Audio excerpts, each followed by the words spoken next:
오늘 본문에 보면 인생을 살면서 가능하면 피하고 싶은 한 사람이 나오고 할 수만 있으면 만나고 싶은 한 사람이 나옵니다. 두 사람이 부부예요. 참 이상한 이야기인데 남편의 이름은 나발이고 그의 아내의 이름은 아비가일입니다. 아비가일의 이름의 뜻은 아버지의 기쁨입니다. 아비는 우리나라와 똑같아요. 히브리어도 아비가 아버지예요. 아비, 가일은 기쁨입니다. 아버지의 기쁨. 성경에서 나오는 가장 지혜로운 여자의 상징이 아비가일입니다. 그래서 영어를 쓰는 나라, 영어권에 사는 사람들은 지금도 자녀의 이름을 아비가일로 짓는 사람이 꽤 많습니다. 인기 있는 이름이 아비가일입니다. 여러분의 딸들에게 혹시 영어 이름을 하나 필요하다면 아비가일로 지어주는 것도 아주 좋은 선택이라고 생각합니다. 반면에 그의 남편의 이름은 또 우리 교회들은 전부 다 아비가일을 영어로 쓰라면 그렇게 되면 곤란하고 남편의 이름은 나발입니다. 나발의 이름의 뜻은 미련한 자, 어리석은 자. 성경학자들의 오랜 논쟁이었어요. 뭔 논쟁이었냐면 이 나발이 진짜 이름일까? 아니면 누군가 이름을 여기다 집어넣으면 너무 창피하니까 상징적인 이름으로 나발이라고 했을까? 이름을 누가 어리석은 자, 부모가 지었는데 어리석은 자, 바보, 천치 이렇게 짓는 사람이 어디 있겠어요. 그래서 성경학자들이 논쟁을 했는데 대부분의 학자들은 이건 상징적인 이름일 거다. 이렇게 나발 하면 뭐라고요? 미련한 자, 어리석은 자. 우리나라 말도 나발나발. 어떤 말이에요? 나발나발? 쓸데없는 소리를 떠벌리고 다니는 의태요. 이게 나발나발. 나라는 다르지만 뜻은 비슷한 것 같아요. 나발나발 이렇게 해서 나발은 어떤 사람? 쓸데없는 말을 해가지고 제명을 재촉한 사람. 꼭 죽습니다. 2절 3절 말씀 보시면 나발에 대해서 이렇게 설명합니다. 마온에 어떤 사람이 있었는데 그는 갈멜의 땅을 가지고 있는 큰 부자였습니다. 그는 양 3,000마리와 염소 1,000마리를 가지고 있었습니다. 그는 갈멜에서 자기 양의 털을 깎았습니다. 그 사람의 이름은 나발이었고 갈렙의 자손이었습니다. 그의 아내의 이름은 아비가일이었습니다. 아비가일은 지혜롭고 아름다운 여자였습니다. 하지만 나발은 무자비하고 속이 좁은 사람이었습니다.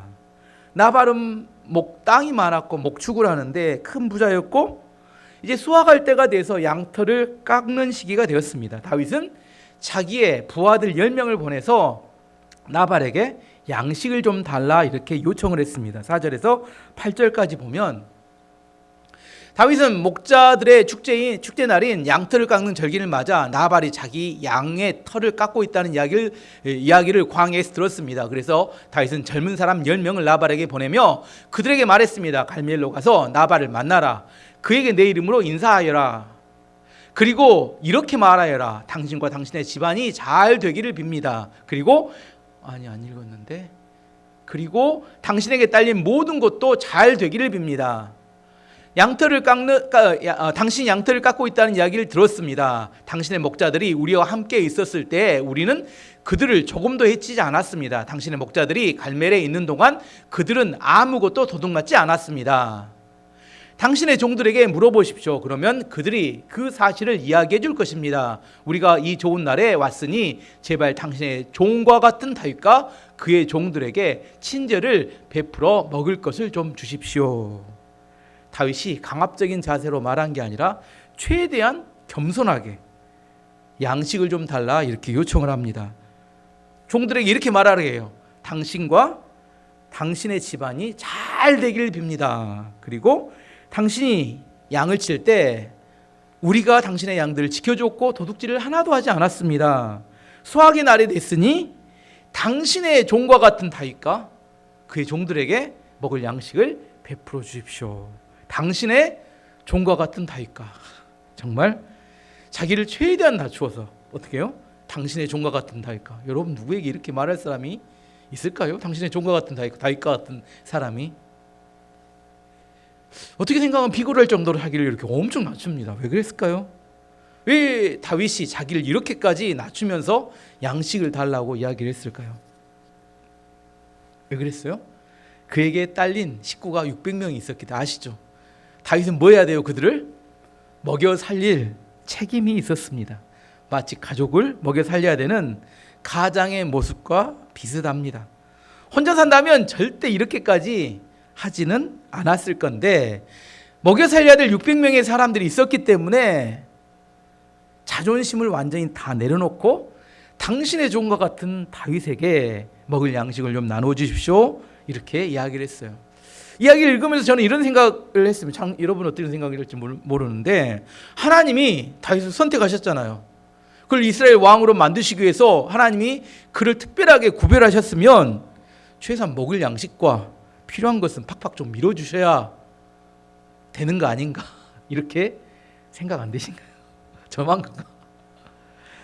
나발 같은 사람에게 이렇게 고개를 숙이고 이렇게 약간 비굴할 정도로 먹을 양식을 구하는, 이렇게까지 하나님 힘든 과정을 꼭 하나님 거치시게 하셔야 했을까, 이런 생각을 합니다. 하나님이 능력이 없어서 도와주지 않으셨을까요? 하나님께서 다윗을 좋은 리더로 성장하도록 하기 위해서 이런 과정을 거치게 하셨습니다. 하나님께서는 자기가 사랑하는 사람들을 훈련하십니다. 성경에서 하나님께 쓰임받는 대부분의 하나님의 사람들은 다 이런 훈련의 과정을 통과하게 하셨습니다. 대표적으로 출애굽한 이스라엘 백성들입니다. 하나님께서 애굽에서 나오게 하신 다음에 바로 적과 꿀이 흐르는 가나안 땅으로 들어가게 하신 게 아니라 40년 동안 광야에서 훈련하셨습니다. 광야에서 훈련하신 이유에 대해서 성경에 분명히 이렇게 이야기합니다. 신명기 8장 2절과 16절에 이야기하는데, 신명기 8장 2절 말씀 보시면, 내 하나님 여호와께서 이 40년 동안에 내게 광야의 길을 걷게 하신 것을 기억하라. 이는 너를 낮추시며 너를 시험하사 내 마음이 어떠한지 그 명령을 지키는지 지키지 않는지를 알려 하심이라. 16절 말씀 보시면, 내 조상들도 알지 못하던 만나를 광야에서 내게 먹이셨나니 이는 다 너를 낮추시며 너를 시험하사 마침내 내게 복을 주려 하심이었느니라. 왜 광야에 40년을 걷게 하셨다고요? 마침내 너를 복주게 하기 위해서, 복을 담을 만한 그릇이 됐는지 안 됐는지를 확인하고 복을 담을 만한 그릇이 되게 하시기 위해서. 우리도 마찬가지입니다. 우리 예수님을 믿을 때 우리의 신분이 바뀝니다. 하나님의 자녀로 바뀌지만 여전히 우리들의 생각과 삶은 세상의 영광을 바라보며 살아가기 때문에 하나님께서는 우리의 삶의 체계를 바꾸기 위해서 훈련하십니다. 생각은 뭐예요? 하나님 뜻대로. 근데 우리의 삶은 뭐예요? 세상의 영광을 따라가니까 이게 삶의 체계가 달라요. 내 마음속에는 세상의 영광이 있기 때문에 내 신분에 맞는 삶을 살도록 하기 위해서 하나님께서 우리를 복을 담을 그릇으로 만들기 위해서 훈련하십니다. 뭐 질문지에 나오지만 하나님의 훈련은 주로 세 가지입니다.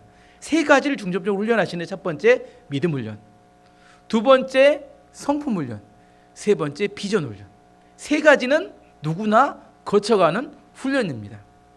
하나씩 좀 설명해 보면, 믿음의 훈련이란 오직 하나님만 의지하며 하나님만 섬기며 살겠습니다, 이렇게 결단하고 살아가는 것을 말합니다. 우리는 항상 헷갈려요. 내가 세상을 위해 살 건지 하나님을 위해서 살 건지.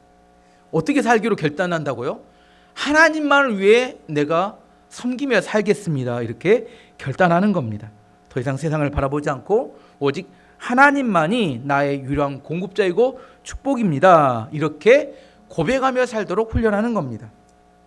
하나님께서 이 훈련, 믿음의 훈련을 하시기 위해서 이스라엘 백성들을 광야에서 매일처럼 뭘 먹게 하셨을까요? 만나를 먹게 하셨습니다. 만나는 딱 며칠 분량을 줘요? 딱 하루 분량만 줘요. 딱 하루 분량. 왜 하루 분량만 주실까? 한 달치, 1년치 주시면 참 먹고 살기 좋을 텐데. 우리 통장하고 비슷하죠.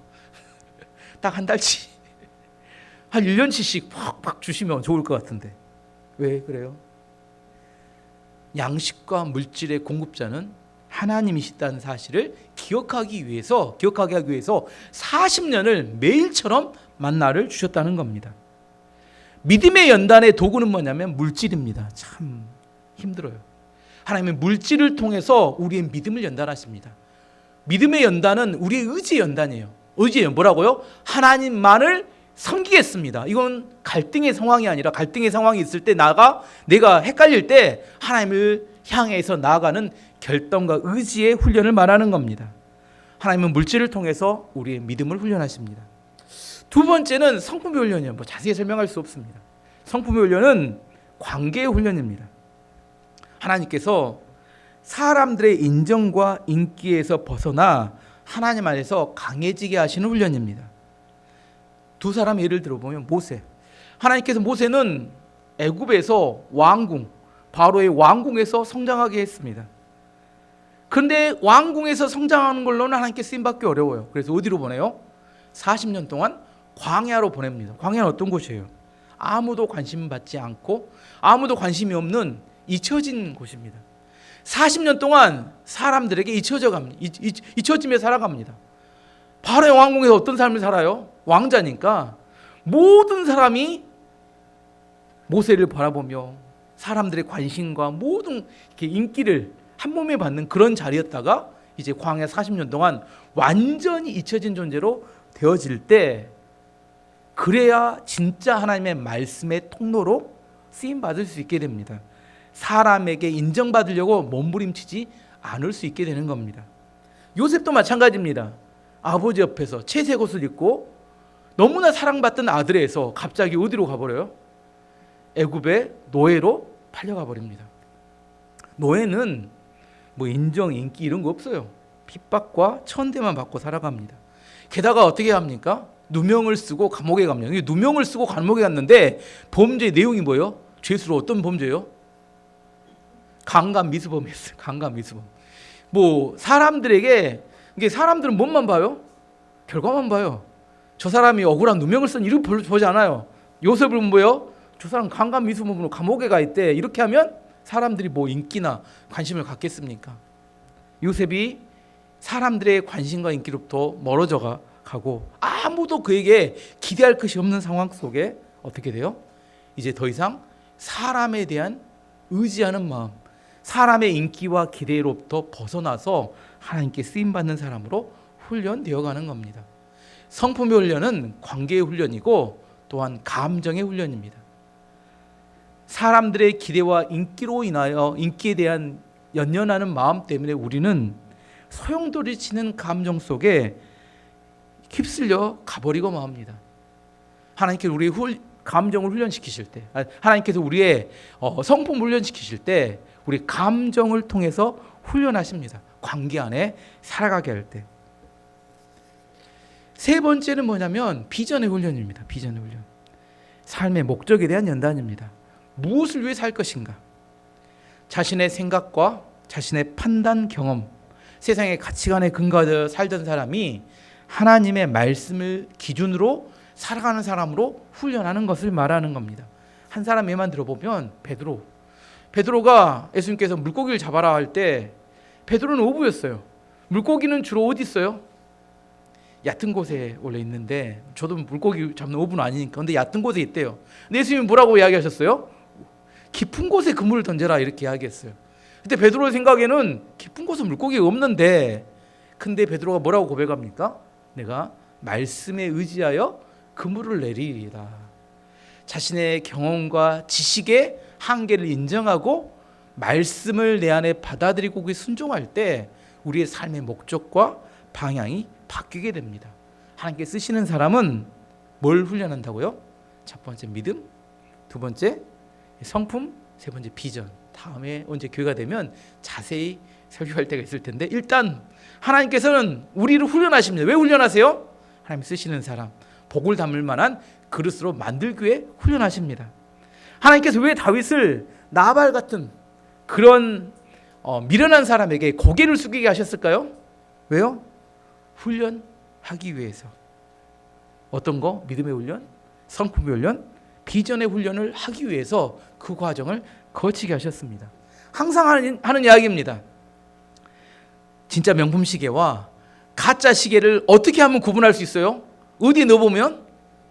물속에 넣어보면, 물속에 보면 가짜는 어떻게 한다고요?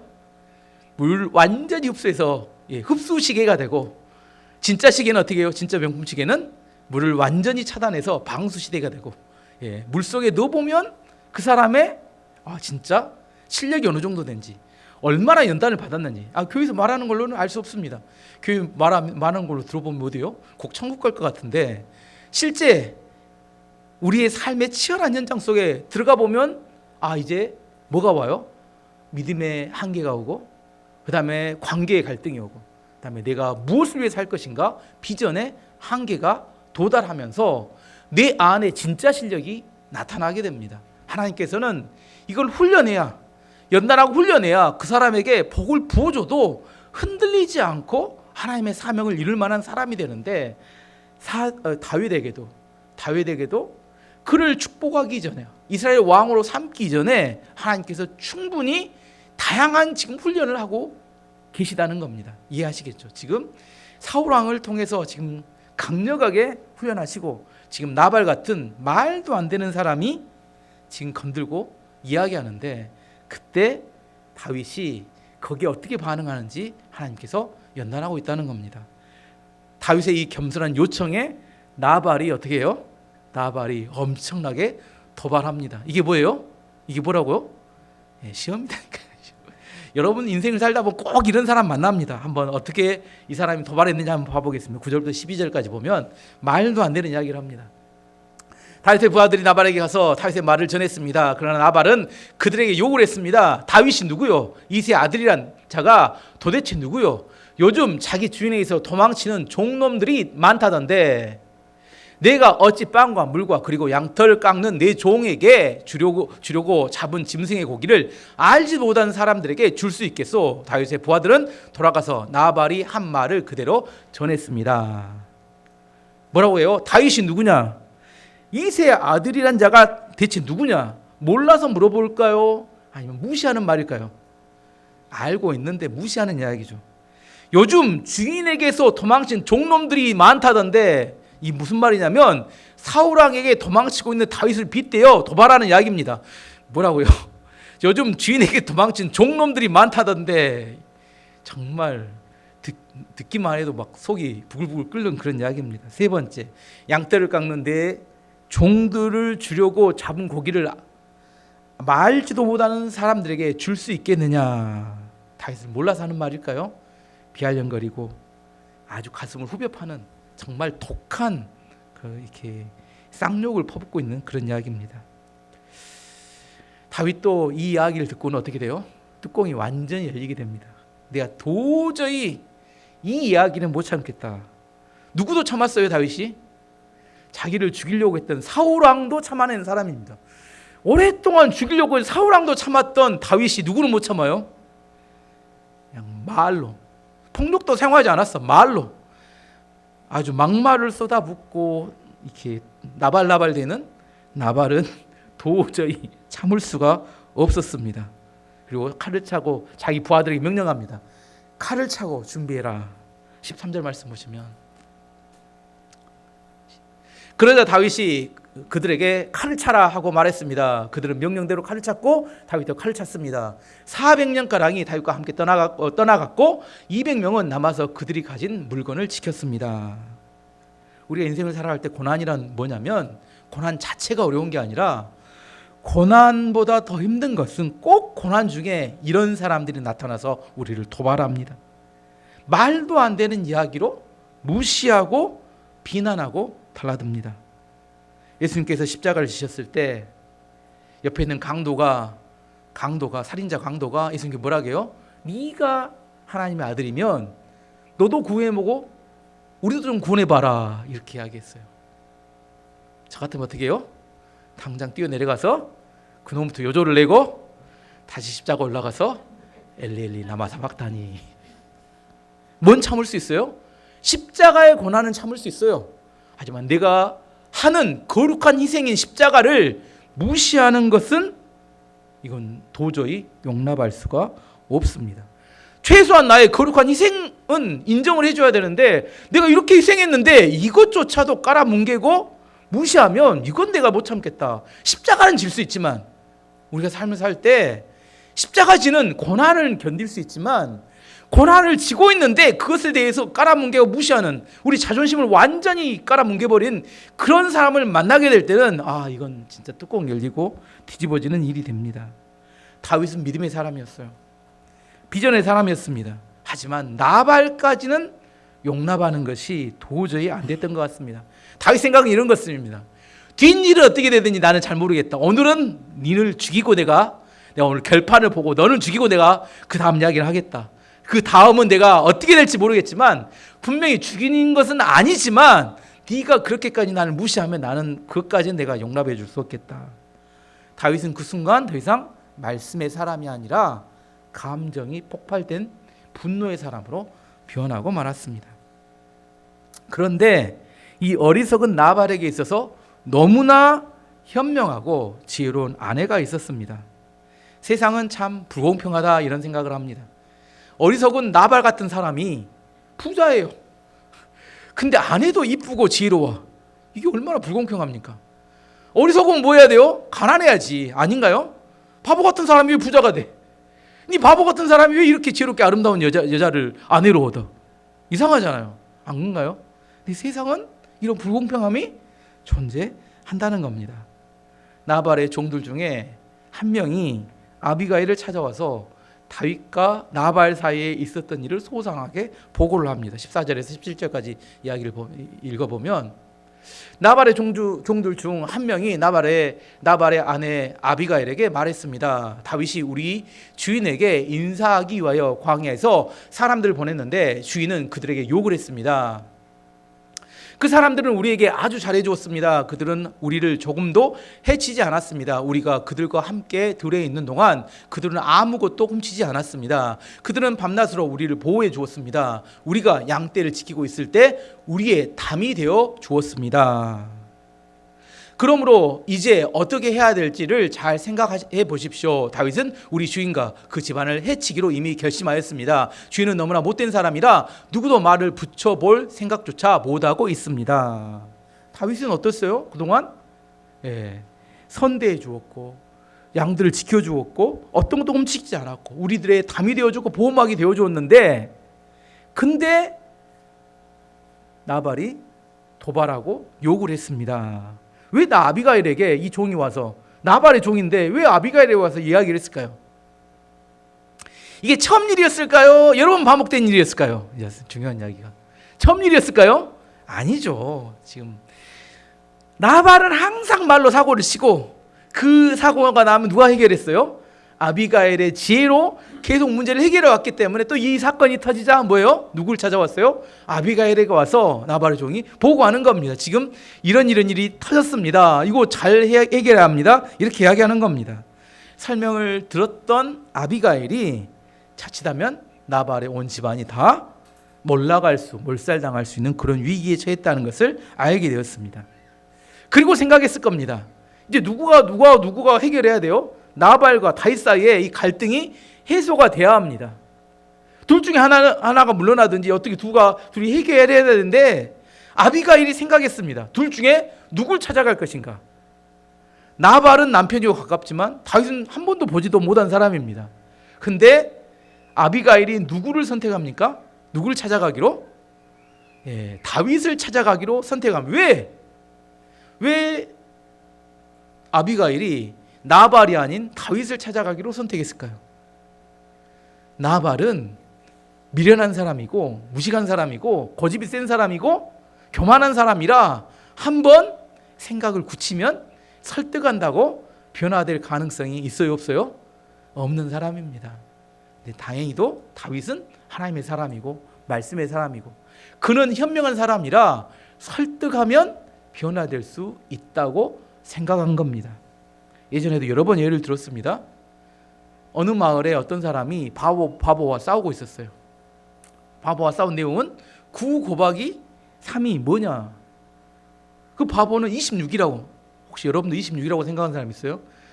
20 몇이 답이에요? 9 곱하기 3은 27이죠. 27입니다. 근데 그 바보는 26이라고 계속 우기는 겁니다. 그래서 이 사람이 그 사람과 싸웠어요. 그 사람은 27이다. 왜 26이냐? 싸우다가 결론이 안 나니까 이 두 사람이 그 원님에 가서 물어보기로 합의를 봅니다. 그리고 그 원님에게 물어봤더니 그 원님이 그 얘기를 쭉 들어보더니 판결을 내리는 겁니다. 27이라고 말한 사람에게 권장 10대를 때려서 둘 다 돌려보내라. 그리고 27이라고 말한 사람이 권장 10대를 맞았어요. 그리고 돌아갔는데 27이라고 말한 사람이 너무 억울해. 27이 맞은데 다시 어머님을 찾아가서 말했습니다. 27이 맞은데 왜 저를 때렸습니까? 물어봤더니 그 원님이 하는 대답이 그 바보는 아무리 설명을 하고 매를 때려도 뭐 한다고요? 생각을 바꾸지 않을 사람이고 너는 맞으면 알아먹을 사람 같아서 너를 때렸다. 너의 잘못은 그 바보와 싸운 것이다. 잘못이 뭐라고요? 그 바보와 싸운 것이 잘못이라는 거예요. 그 바보는 뭐예요? 설득을 해도 돼? 안 돼? 안 되면 그냥 네가 받아들이고 기다려야지. 그 사람을 설득하고 싸우는 네가 바보기 때문에 네가 맞아야 정신 차릴 것 같아서 너를 때렸다. 이렇게 설명하더라는 겁니다. 아비가일도 나발을 아무리 때리고 이야기를 해도 어때요? 설득이 되지 않을 것 같으니까 누구를 찾아가요? 다윗을 설득하기로 결심을 했습니다. 아비가일이 다윗을 설득하기 위해서 세 가지 중요한 지혜로운 삶을 보여줍니다. 첫 번째, 아비가일이 음식을 장만합니다. 18절 말씀 보시면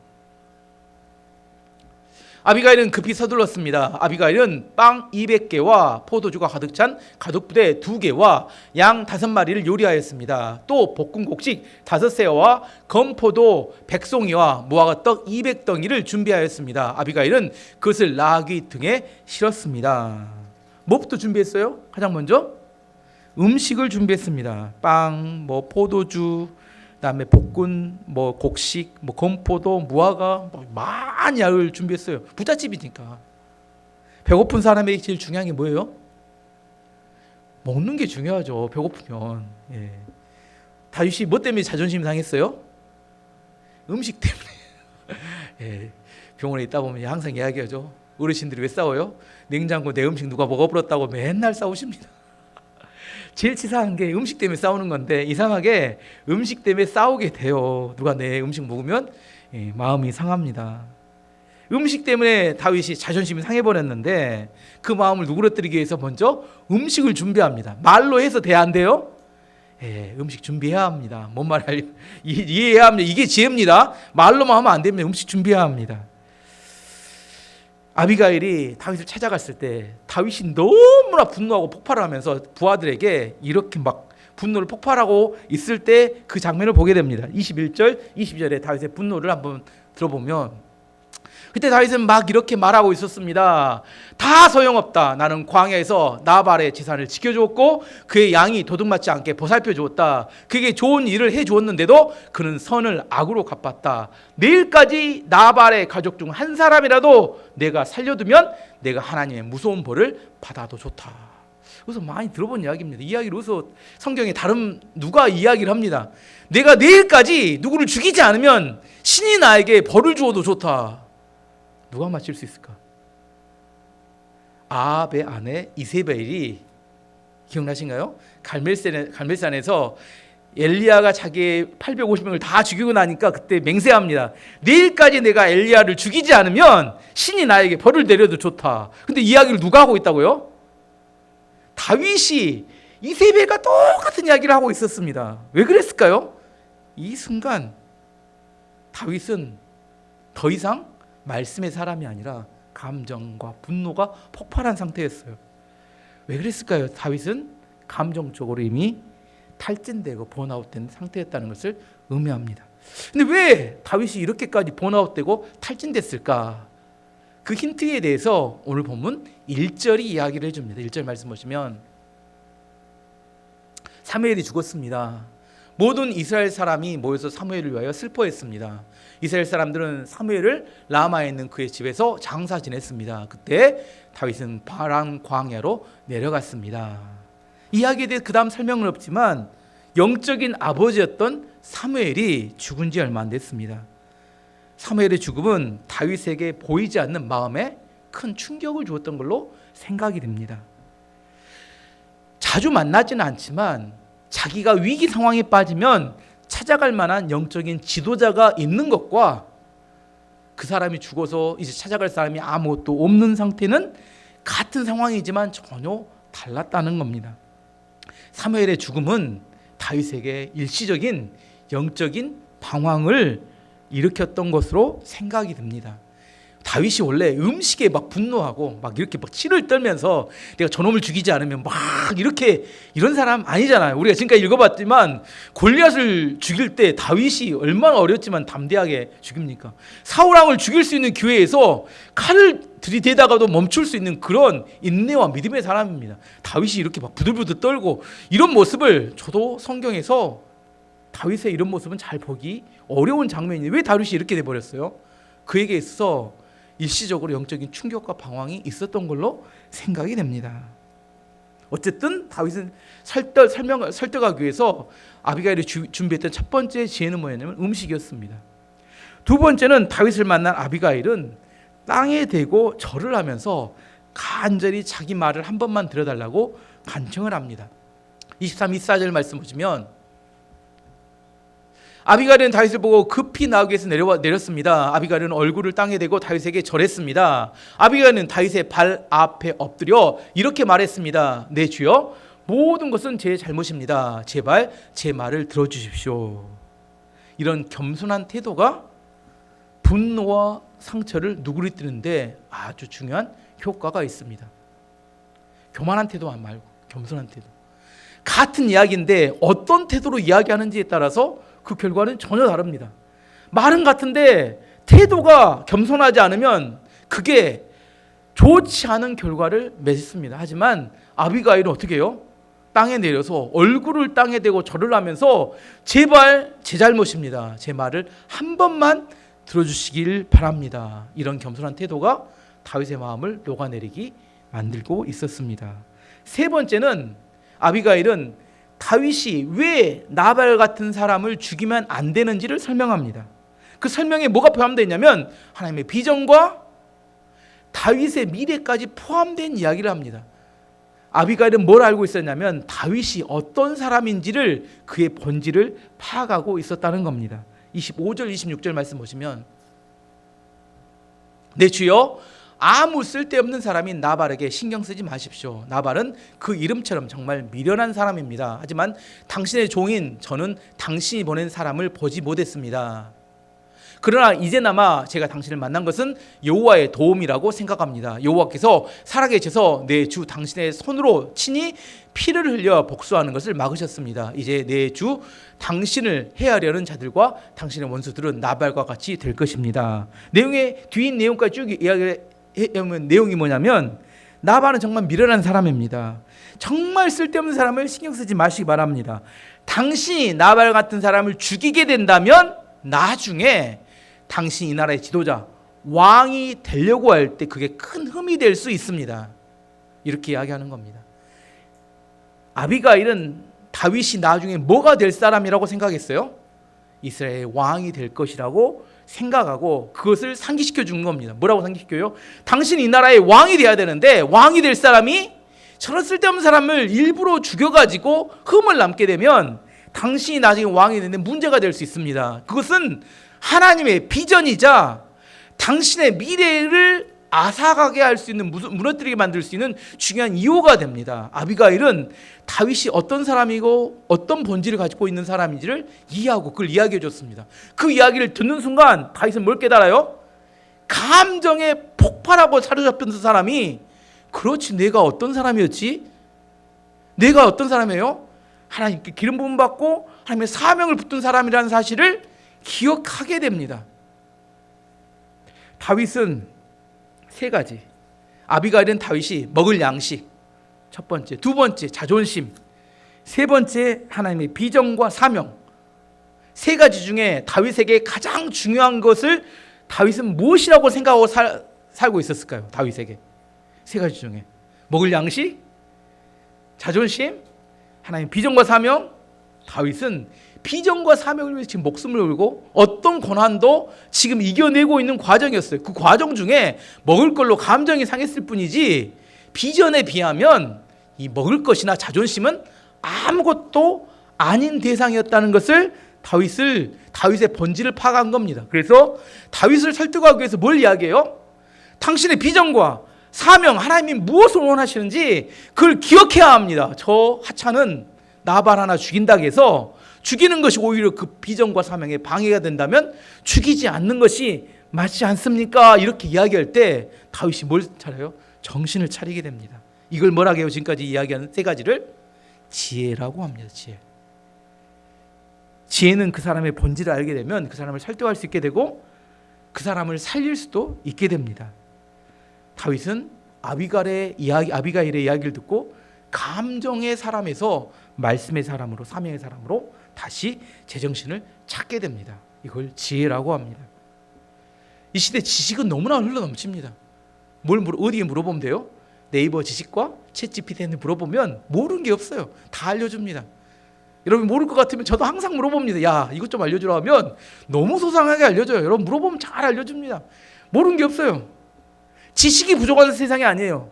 지식은 얼마든지 대학을 안 다녀도 취할 수 있습니다. 하지만 이 지식을 꽤 맞춰가지고 열매를 맺게 하는 지혜는 쉽게 얻어지는 게 아닙니다.